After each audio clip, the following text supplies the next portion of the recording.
I needed to talk about something today. We have to talk about a little bit of Twitch drama. Viewbotting. There has been a conversation about viewbotting, part of which I have missed, but I have noticed it becoming a bit rampant lately. I think we talked a bit about viewbotting on stream like a couple of weeks ago with Joe. And I think my opinion at the time was like, guys, the conversation about viewbotting is louder than the problem of viewbotting. This was my opinion before. Now, I'm not so sure. I don't even know if any of you guys are real. That's what I'm currently dealing with. I don't know if I've ever had a real viewer. Press 1 if you're not a bot. Let's start there. Okay, good amount of 2s. I don't think this is a good test. How about everyone Twitch Prime if you're not a bot? Okay, I don't see 1. Okay, I got 4. 4 real viewers. Not bad. Oh my God, I got 50 gifted on YouTube from Mr. Saleyev. Okay, maybe that guy's not a bot. Anyway, look, the conversation got a little bit louder because Twitch finally spoke out about the botting problem about a week ago. They said, let's take a look. A note on our work to combat viewbotting from CEO Dan Clancy.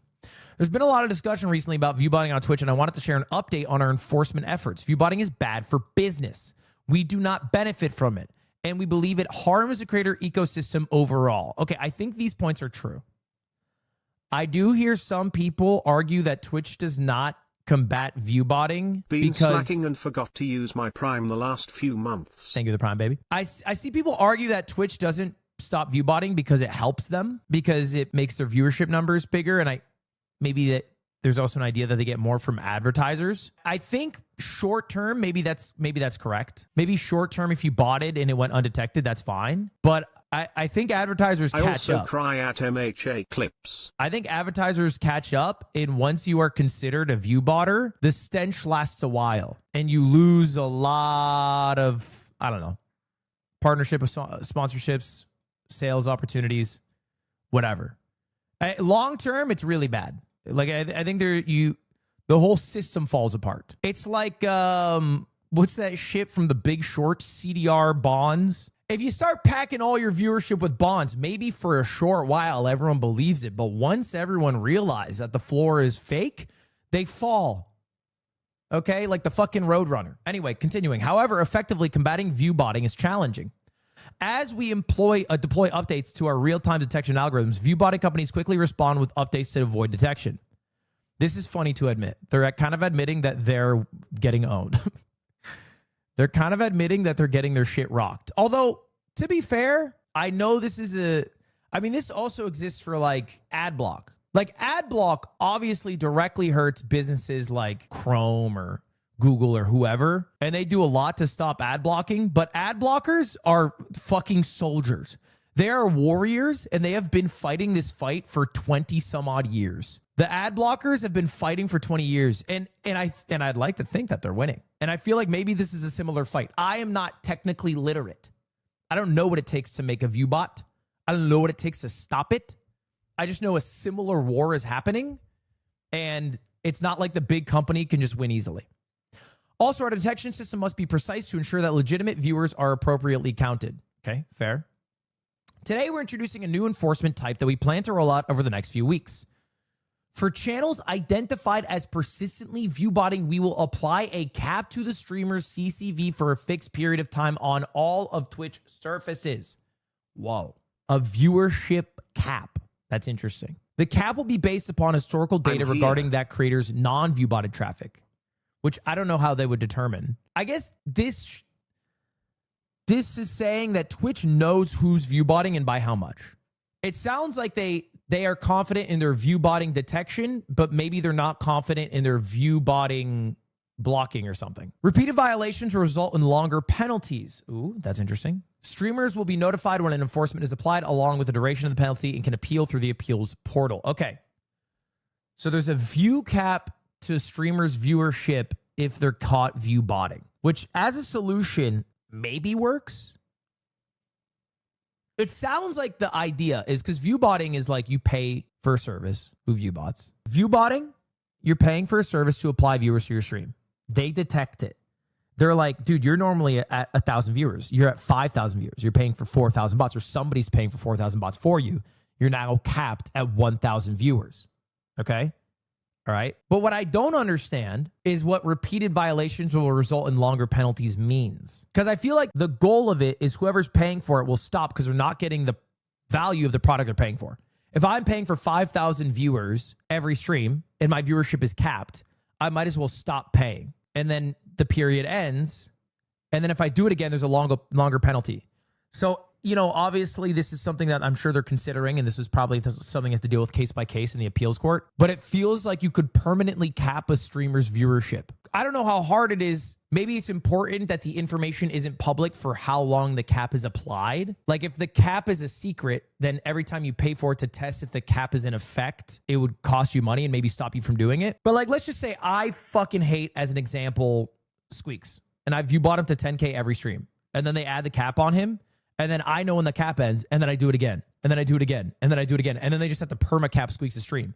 And then it doesn't matter if Squeaks is doing like GTA RP in GTA 6, he's forever capped. Because there's no way, and that's the real issue with viewbotting, there's no way to tell when a streamer is viewbotting themselves or having someone viewbot themselves or someone close to them is viewbotting them, or if they're getting maliciously viewbotted. Anyway, continue. While streamers will be notified, we'll make a follow-up announcement when we'll begin issuing these enforcements and will not publicly share the, ooh, there it is.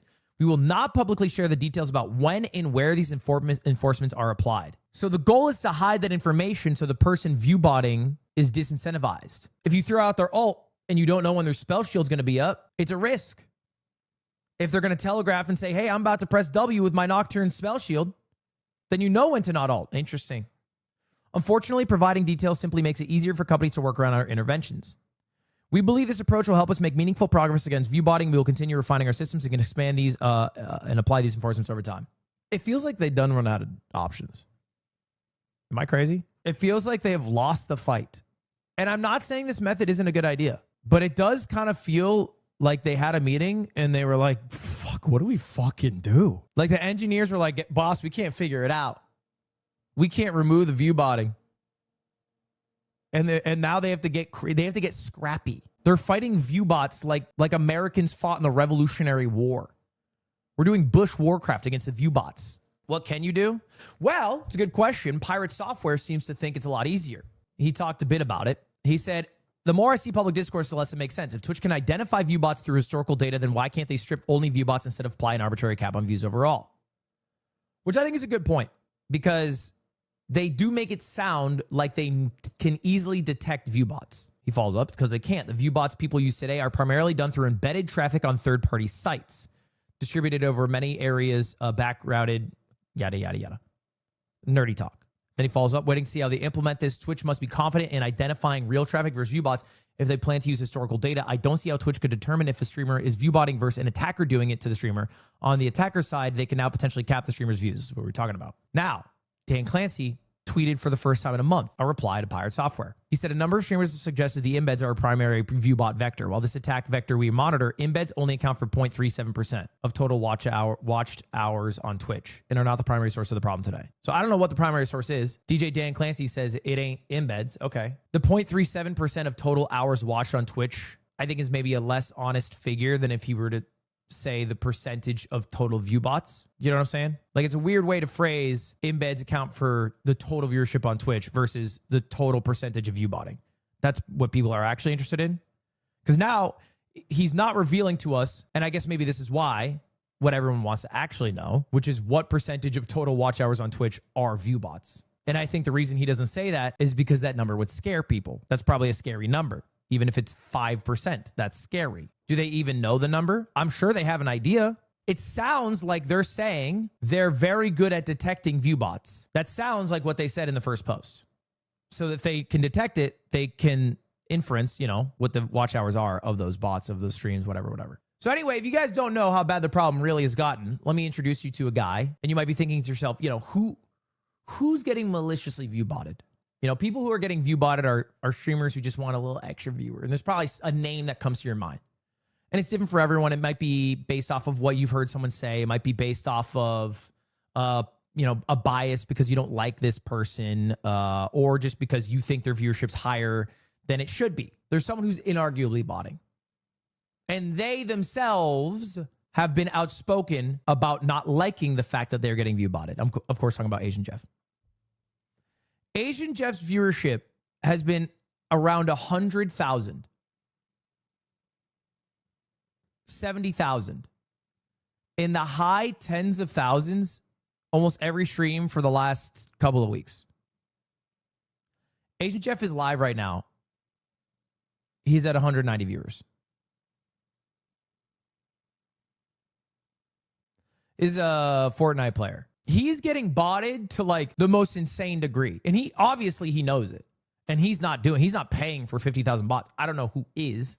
I don't know how much that costs. It sounds expensive, but someone's maliciously targeting him. Maybe because they think it's funny or maybe because they own a site and it's not expensive. I don't know. Yeah, he has a pinned message. Sometimes his title will be, I know I'm getting botted. But the crazy thing is this problem isn't exclusive to Asian Jeff. It's not even exclusive to twitch.tv, bro.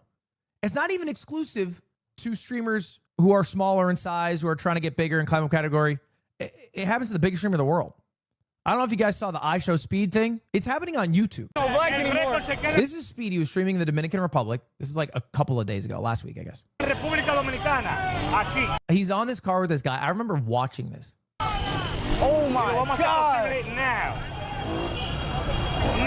Now, if you look at the chat, this is the replay chat, right?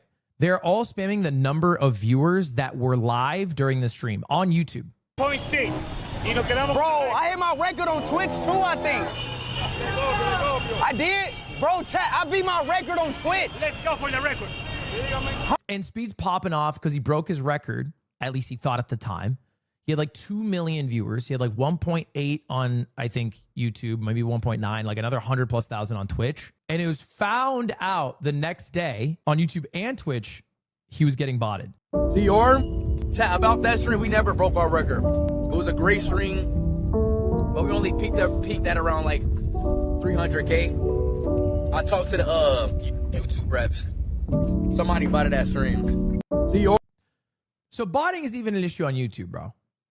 YouTube is not even safe from botting. I think the botting services are right now destroying the streaming services. Like they're fucking crushing them. They are winning that war like ad block companies in 2015. They botted Speed for 1.5 million viewers. And the thing is, bro, it's iShow Speed. He's probably the only streamer on, I think he's the only streamer on earth who could be botted for 1.5 million viewers. And people are like, yeah, that makes sense. Yeah, that makes sense. Is it known who botted that stream? I think there's like theories, but I don't think it's outright known unless someone like claims credit. That's the issue with botting is you can do it anonymously. Who is doing the botting? I think there's two groups. I think group one I think people either do it maliciously or like with the benefit of botting in mind. It's either someone who's like thinks it's really funny to make Asian Jeff have 100,000 viewers, so they blow a bunch of money. Or it's like, yeah, the streamer's manager or advertiser or maybe even a fan of the streamer with disposable income or the streamer themselves. I think the problem is how powerful it is to bot and I guess how easy it is to bot. I talked about this. I thought about doing a video where I botted a stream just to try it out to see how easy it is. I think it's not worth it because then even if you do it in the context of an experiment, you actually just botted. It'd be like doing heroin to see how bad heroin is, but then you're actually just a guy who did heroin.